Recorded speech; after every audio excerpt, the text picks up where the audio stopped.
global warming. As the ice sheets melt, the glaciers melt, anthropologists can get in there and start looking at things that was buried in the last 100,000 years or more. They're finding caves. Of course, everything inside the cave is frozen. They're finding bones of animals that are extinct long ago. The mammoths, fully preserved mammoths in caves. Animals in caves, cave bears, things that were big as a elephant. They're finding those bones and complete skeletons and frozen animals in caves. And they're out there really looking at every year exactly what they can find on the ground. Artifacts that are 10,000 or 20,000 years old. And they're finding bodies that are 20,000 years old from the last ice age. They were frozen. They died and they were frozen.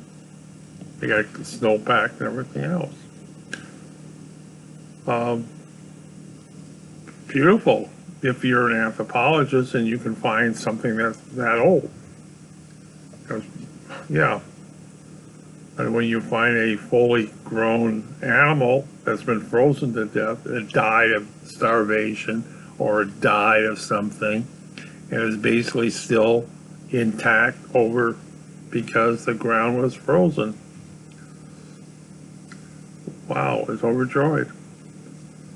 But again, it's all debatable. Is it bad that we're losing our glaciers and everything else? Yes. Hey, remember, Florida was once underwater. I think the highest point is 250 feet above the sea level. So that was once underwater. And it looks like maybe within 1,000 years, Florida will be underwater. The ice sheets in Greenland are supposed to melt in 1,500 years. But how much the United States will be underwater? Well, there used to be inland seas. Right, they're not too far above, 400 feet is going to cover up a lot of the United States in 1,500 years. But, of course, very likely I won't be.